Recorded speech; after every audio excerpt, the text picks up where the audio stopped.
I told you that the next time I wore a wig, I would tell you that I have on a wig. And I do have on a wig.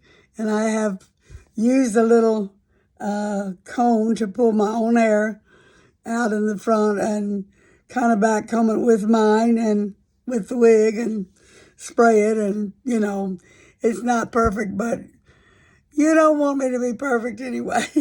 So I want you to know that 2 times in my life, a wig has virtually saved me in a really terrible accident. I think, 32, and in the opera that we were rehearsing at East High School in Memphis.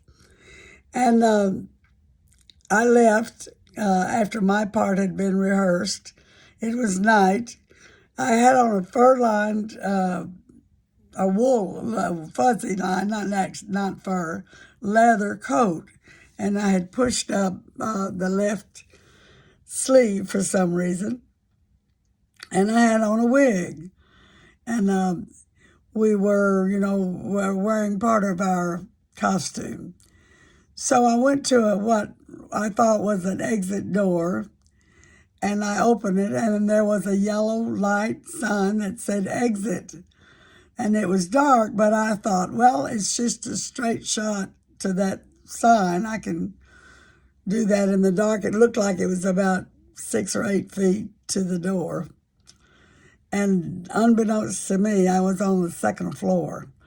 And I fell down a long flight of stairs and hit those big double doors, with those strange handles at the bottom.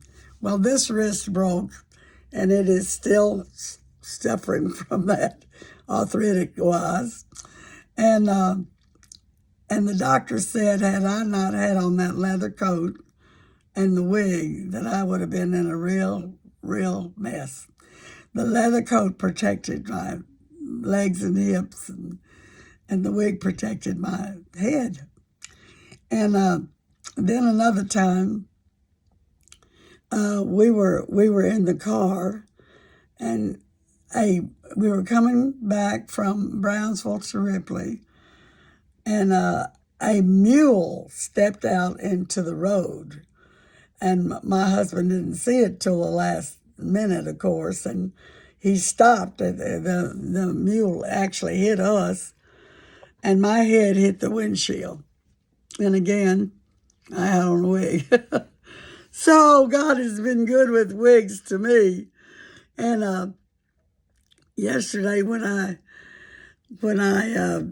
realized we were having alerts, and an alert came out on my phone, my sons called and said, get somewhere to where you're safe.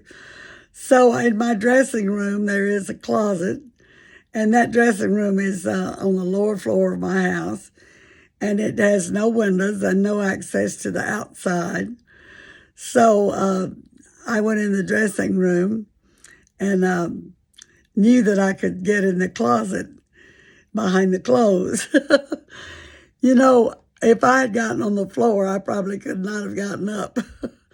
Even if I'd put pillows on the floor, I probably couldn't get up by myself. So I was prepared to stand up and get behind the clothes and crunch in the corner of the closet. And I had on a wig.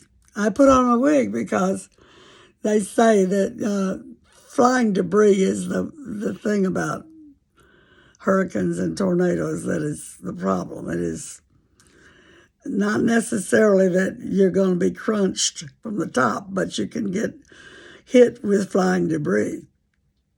So I was prepared with my wig.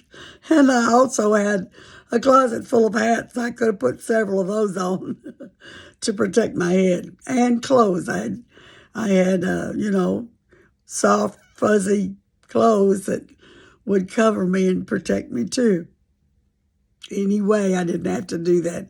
Thank God I didn't have to do that. And I woke up this morning and looked out. There wasn't even, as I could tell, there wasn't even a limb out of place. I guess all the limbs had fallen already. I've had a lot of limbs this year. and I guess a lot of them have fallen already. I'm just grateful to the Lord that we're safe, and I am so concerned about those who have had loss, not only of property but of lives, and that is so sad. But this is a scripture that is special to me, and I hope will be to you. He that dwelleth in the secret place of the Most High shall abide under the shadow of the Almighty. Thou shalt not be afraid of the terror by night, nor the arrow that flieth by day, nor the pestilence that walketh in darkness, nor the destruction that wasteth at noonday. Because thou hast made the Lord, which is thy refuge, even the Most High, thine habitation. There shall no evil befall thee, neither shall any plague come nigh thy dwelling. For he has given his angels charge over thee, to keep thee in all thy ways. They will bear thee up in their hands, lest you dash your foot against a stone. And we must always remember as Christians that when you die, if you are a Christian, you are totally well, and you are totally with God and with your loved ones who've gone before, if they were Christian. It is not over till it's over. God bless you today.